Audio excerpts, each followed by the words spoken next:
3 दिनों के टकराव के बाद आखिर इस युद्ध विराम की घोषणा क्यों हो गई कि हमने जो जीत सामने दिखाई दे रही है उसके बजाय हार को मानो हालात से छीन लिया है। पाकिस्तान का झूठा प्रधानमंत्री अपनी संसद के सामने जाकर ऑपरेशन सिंदूर के बाद जो संघर्ष चला उसमें वो पाकिस्तान की जीत बतला रहा है, मगर हमारे यहां पूरी तरह से खामोशी है। मैं आपको आई क्यों? अब यह सवाल पूछने का वक्त है। पाकिस्तान लगातार अपनी जीत के ढिढोरे पीट रहा है, अपने मुल्क में अपनी सेना की कामयाबी का जश्न मना रहा है, भारत को पीछे धकेलने के बड़े बड़े दावे कर रहा है। ऐसी नौबत आई क्यों? और हिंदुस्तान इसे जीत की तरह नहीं कह सकता और पाकिस्तान इसका जश्न मना रहा है। थे अगर war was going in our favour, if this attack was going in our favour, तो हम पीछे क्यों हटे? ऐसा क्यों लग रहा है सीज फायर के अगले दिन कि पाकिस्तान की जीत हुई है और प्रोपेगेंडा में कहीं ना कहीं हम पीछे रह गए हैं। भारत मुंह तोड़ जवाब दे रहा था। जब से युद्ध विराम की घोषणा हुई है दोस्तों, प्रधानमंत्री नरेंद्र मोदी ने कुछ नहीं कहा, देश के गृह मंत्री ने कुछ नहीं कहा, देश के रक्षा मंत्री ने कुछ नहीं कहा, देश के राष्ट्रीय सुरक्षा सलाहकार ने कुछ नहीं कहा। सबसे बड़ी बात, वी हैव स्नैच्ड डिफीट।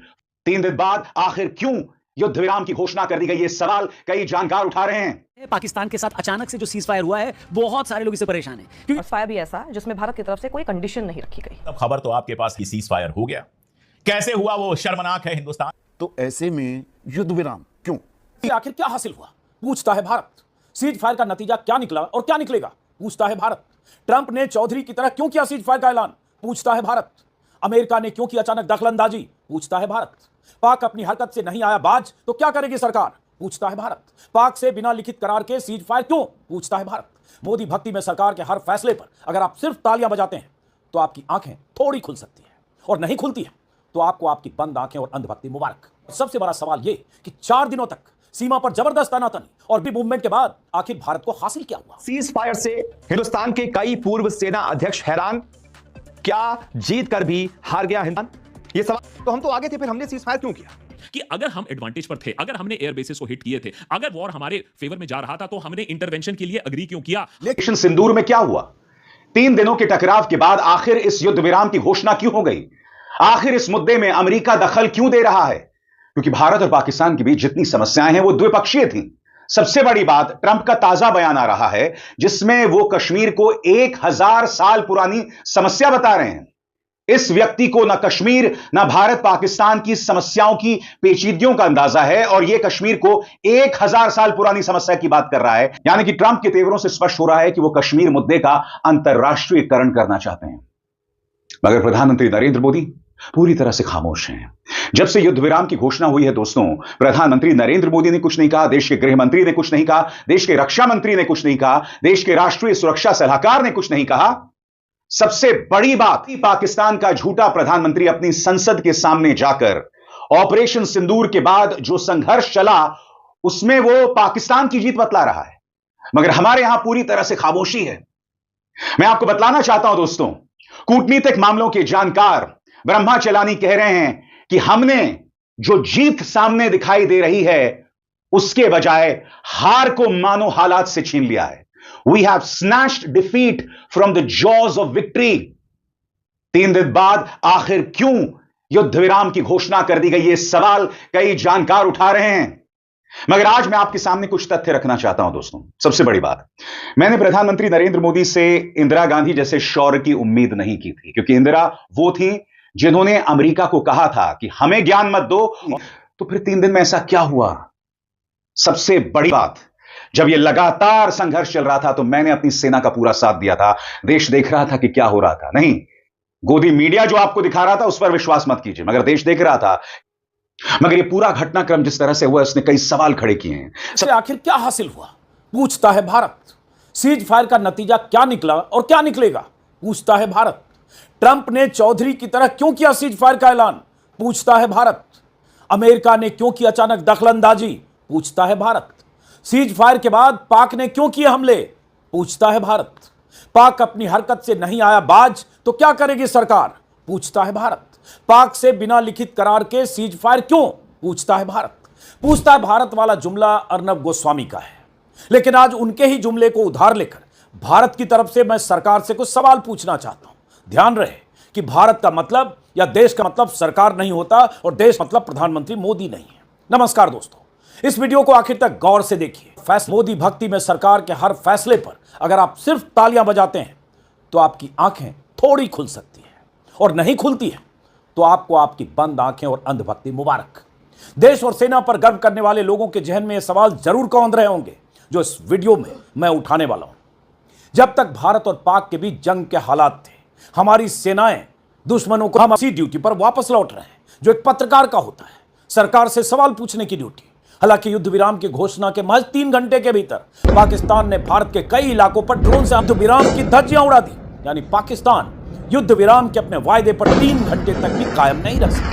अमेरिकी राष्ट्रपति ट्रंप की चौधराहट से हुए युद्ध विराम पर भारत ने तो अमल किया, लेकिन पाकिस्तान ने हमारी सीमाओं के भीतर ड्रोन से हमले किए। जम्मू कश्मीर के कई इलाकों में मोर्टार से गोलाबारी की। श्रीनगर से लेकर श्रीगंगानगर तक, पोखरन तक, पंजाब के कुछ शहरों तक ड्रोन दागने की खबरें आई। कई शहरों में घंटों तक पाकिस्तानी हमले के मद्देनजर ब्लैकआउट करना पड़ा। लोगों को कहना पड़ा कि वो नहीं निकले। यह सब सीज फायर के ऐलान के बाद हो रहा था। क्यों? अब यह सवाल पूछने का वक्त है। पाकिस्तान लगातार अपनी जीत के ढिढोरे पीट रहा है। अपने मुल्क में अपनी सेना की कामयाबी का जश्न मना रहा है। भारत को पीछे धकेलने के बड़े बड़े दावे कर रहा है। ऐसी नौबत आई क्यों? और सबसे बड़ा सवाल यह कि 4 दिनों तक सीमा पर जबरदस्त तनातनी और बिग मूवमेंट के बाद आखिर भारत को हासिल क्या हुआ? यह वो सवाल है जो सेना के जनरल अब उठा रहे हैं, जो पूर्व सेनाध्यक्ष अब उठा रहे हैं, देश के बड़े बड़े डिफेंस एक्सपर्ट उठा रहे हैं। लेकिन सरकार भक्त चैनलों के लिए सवाल मायने नहीं रखते। उन्हें तो यही निर्देश मिला है कि कैसे हाल में पूरे नैरेटिव को मोदी के पक्ष में मोड़ दें। कोई बात नहीं, वो अपनी ड्यूटी कर रहे हैं, हम अपनी करेंगे। लेकिन जरूरी और अहम सवाल तमाम बड़े बड़े अखबारों से नदारत है। किसी संपादक ने किसी अखबार के पहले पन्ने पर कोई अग्रलेख लिखकर सीज फायर के फैसलों से पैदा हुए जरूरी सवाल नहीं पूछे हैं। वो सवाल जो आज देश हित में पूछे जाने चाहिए। हमने एक इंपैक्ट क्रिएट किया था।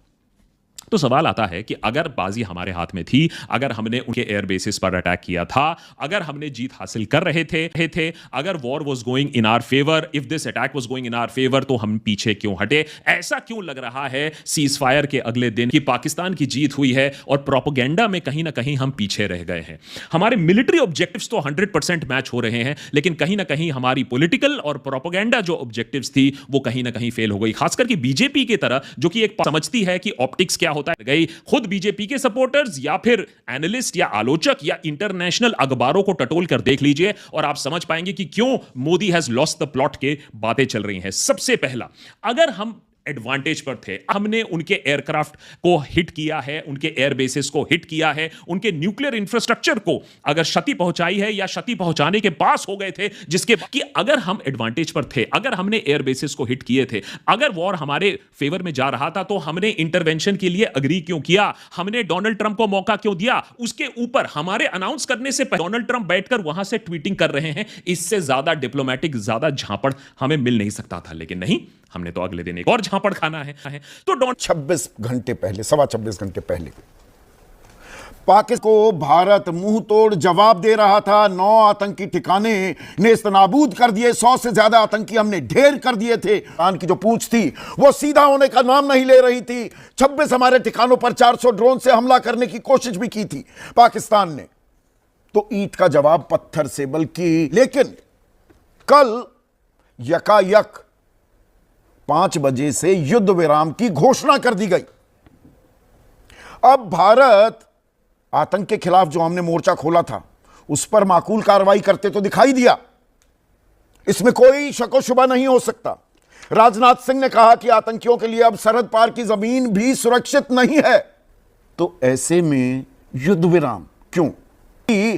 राजनाथ सिंह तो कह रहे थे जो दे आवाज है, जो जनता चाहती है वही कार्रवाई सरकार करेगी। और जनता में, और मैं सड़क पर जो ये वॉर मॉन्गरिंग की बात होती है, ऐसा नहीं है, सरकार को वही करना चाहिए। पाकिस्तान के साथ अचानक से जो सीज फायर हुआ है, बहुत सारे लोग इससे परेशान हैं, क्योंकि लोगों को कि इस बार पाकिस्तान को ऐसा सबक सिखाएंगे कि खबर तो आपके पास कि सीज फायर हो गया। कैसे हुआ वो शर्मनाक है हिंदुस्तान की के लिए भी, और फायर भी ऐसा जिसमें भारत की तरफ से कोई कंडीशन नहीं रखी गई। ये क्या हुआ है? हासिल किया। प्रधानमंत्री नरेंद्र मोदी दुनिया भर जाते रहे, लोगों के गले मिलते रहे और उनका जो प्रचार तंत्र उन्हें विश्व गुरु बताता रहा। आईएमएफ में हम पाकिस्तान को क्यों नहीं रोक पाए? अंतर्राष्ट्रीय मुद्रा कोष ने एक आतंकवादी देश को समर्थन क्यों दिया? और अब डोनाल्ड ट्रंप यह कह रहे हैं कि भाई मैं कश्मीर समस्या पर दखल देना चाहूंगा। आखिर इस मुद्दे पर भारत ने क्या हासिल किया? 3 दिन के संघर्ष के बाद ऐसा क्या हो गया कि हम अमेरिका द्वारा संचालित इस युद्ध विराम के लिए राजी हो गए? सबसे बड़ी बात, इस खबर पर गौर कीजिएगा। इस खबर में साफ तौर पर बताया जा रहा है कि चेनाब नदी पर जो बांध बना हुआ था उसके दरवाजे खोल दिए गए हैं, यानी कि पाकिस्तान को दोबारा पानी दिया जा रहा है। तो यह हुआ क्या और आखिर क्यों हुआ? क्या भक्तगण इस पर प्रकाश डालेंगे? चाहता हूं, पहलगाम हमला पाकिस्तान ने करवाया। पाकिस्तान को इसकी क्या कीमत चुकानी पड़ी? अमेरिका ने क्या लताड़ लगाई? उल्टा अमेरिका ने पाकिस्तान के पक्ष में वोट किया जब अंतर्राष्ट्रीय मुद्रा कोष ने पाकिस्तान को $1.3 अरब दिए।